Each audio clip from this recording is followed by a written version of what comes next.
안녕하십니까. 안산의 대표 박인종 회사입니다. 오늘 이제 452강은요.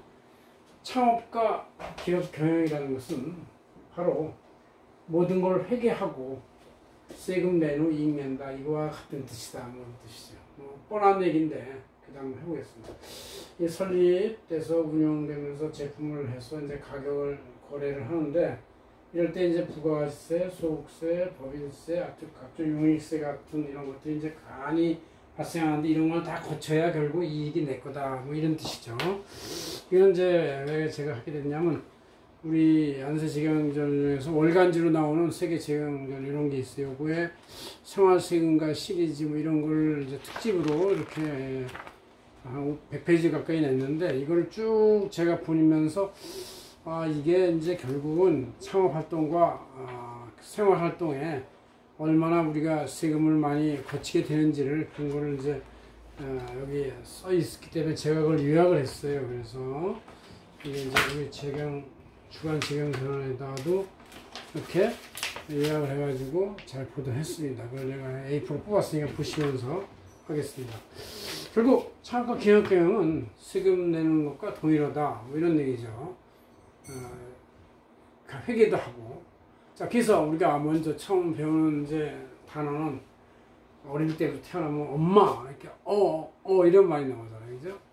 그래서 거래 시초에도 얼마에부터 나오잖아요. 얼마에. 그래서 얼마에는 회계 프로그램이 매일 방송, 라디오 방송에서 광고를 하고 있고 또 회계사나 세무사, 회계법인들은 이제 더 좋은 프로그램이란 도전을 쓰거나 세무사랑하는 세무사들은 쓰고 이렇게 하고 있어요. 자, 엄마 비슷한 뜻이잖아요. 비슷한 다 발음이잖아요. 이게 그러니까 태어나면 배우는 단어다 그런 뜻이에요. 자, 우리가 이런 기본 세금들은 매일 이제 매일 거래에 대해서 10%의 부가세가 있고 또 여기에 따라서 개별 소비세가 또 있을 수 있고 그 다음에 이제 근로소득세, 사업소득세 이런 게 있고 법인이익에 대한 법인세 등이 있어요. 이런 기본 세금들이 우리가 10단계에서 어떻게 영향을 주는지 한번 봅시다. 자, 법인 설립을 하게 되면 자본금 불입을 하게 되고 설립 등기를 하게 됩니다. 그럴 때 이제 등록세 등등이 있는데 이것은 이제 부가세, 소득세는 아니지만 용익세라고 해서 정부의 등기부에 기록됨으로써 신뢰성을 확보하는 이제 그런 절차를 갖는다 이런 뜻이죠. 그래서 그런 거에 자본금 등록세 등을 내는데 인지세 등을 낸다. 개인사업자는 이제 그냥 법인 설립 등기하는 게 아니고 자기 주민등록번호 가지고 사업자 등록만 하면 되기 때문에 해당은 안 된다 이런 얘기죠. 그다음 법인 설립 다음에 이제 직원을 채용해야 되죠. 자기가 직원이에요. 직원을 채용하고 법인의 직원, 개인사업자의 사업주가 직원이죠. 본인이 업무를 수행하면서 자기 급여에 대해서 여러 가지 세금이 있을 것이고 직원 급여에 대해서도 4대 보험과 이제 원천세, 근로소득세 등등이 있는 것이죠. 자, 직원 채용하고 나서 아니면 자기가 직원이면서 이제 원재료를 구입해야죠. 물건을 팔려면 뭘 사온 다음에 파는 것이지 먼저 파는 것부터 있는 건 없어요. 원재료 구입해서 외부에서 구입할 때 10%의 매입 부가세가 붙인 세계약을 받으면서 10% 부담을 하죠. 그 매입 가격에다 10%를 부담하게 되는 그런 게 신재 매입의 단계다 이런 얘기죠. 자, 사람이 있고 기술자가 있고 원재료를 구입했으면 이제 제조 생산 공정에 투입을 하면 되죠. 생산 실에 대해서 취득세를 내야 되고 살 때 부재료 구입할 때 역시 이제 외주 가공을 시킬 때도 부가세 10%가 있는 생량을 받으면서 용역비를 쓰게 되는 것이고 때때로 이제 그 사업자 등록을 내지 않는 외부 용역에 대해서는 3.3% 원천세를 징수하면서 기술료 대가를 줄 수 있다. 그런 얘기죠. 이렇게 되고, 그 다음 이제 이렇게 재료 생산 과정을 하면서 투자된 자금, 빌린 자금을 관리하면서 이거에 따른 차입금에 대한 이자를 내는 것인데, 이자를 원천인수를 이제 비영업대금이면 하지만, 금융회사의 이자에 대한 원천인수가 없이 그냥 내면 된다. 비영업대금은 27.5%. 그러니까 만약에 내가 개인으로서 회사에 자금을 대여해 줬으면 대여해 준 거에 대해서 27.5%를 뺀 나머지 72.2% 5%를 받는 것이다. 그런 얘기고. 그 다음에 이제 이 자금액을 만약에 금융기관이나 투자를 하게 되면 배당 수입이나 이자 수입이 나오고 이자 수입은 14.5% 즉 15.4% 원천인수를 차감한 순액이 입금 통장에 되니까 15.4%는 선납세액을 기표를 해줘야 돼요. 이게 이제 자금관리 단계고.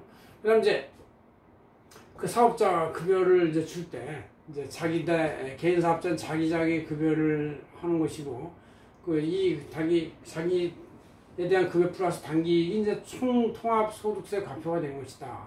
법인이면 대표나 경영자 급여를 뺀 나머지 금액에 대해서 또 직원 급여를 뺀 나머지 금액에 대해서 그것이 법인 이익이 되는 것이다. 그런 얘기가 그 대표자 급여건 경영자 급여건 그런 것들은 다 근로소득세를 내고 사대보험도 납부를 하게 되는 것이다. 그런 얘기예요.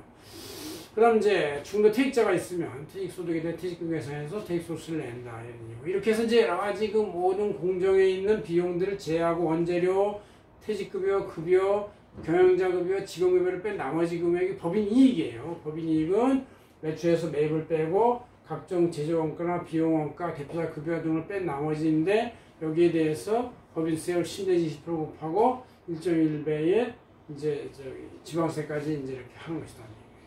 그 다음에 이제 이렇게 법인세를 빼고 나서 난 법인 배당을 하게 되는데 법인세 납부 후 세후 순익에 대해서 누적 배당을 하게 되죠. 그래서 배당을 할 때는 역시 밖에 다 주주한테 줄 때는 15.4% 원칙 인수하고 나서 내고 배당을 받은 소득자들 그걸 자기 총 종합소득에다 합산해 가지고 총액 가산을 하는데 이럴 때 배당 소득은 이제 그 받은 배당에다가 11%의 총액과 그로스업을 하고 거기다 다른 소득을 더해서 종합소득세를 납부한 다음에 이제 거기서 총 세금이 나오면 그 세금에서 배당 원천세 14.5%를 14% 뺀 걸 빼고 배당액에 대해서 11%의 총액과 가산한 금액을 다시 세액공제를 빼주는 것이다. 그래서 납부액이 나온다. 그런 얘기죠. 자, 이렇게 이제 법인이 이제 그렇게 몇십 년 운영을 하다가 이제 그 창업자나 경영자가 연소화가 되면 상속 증여 단계가 생기는데 이럴 때 이제 법인 주식을 아예 양도해서 처분하는 경우도 있죠. 이번에 뭐 한샘 같은 경우도 가업승계자가 없어가지고 그냥 상업펀드에 팔아버리는 경우도 생기는데 이럴 때 이제 회사가 잘못되기도 하고 뭐 더 나아지는 경우는 많이 없다고 합니다. 그 다음 재산 증여에 대해서 증여세를 내고 가업상속 증여의 경우에는 이제 그 가업상속 증여 공제액을 뺀다.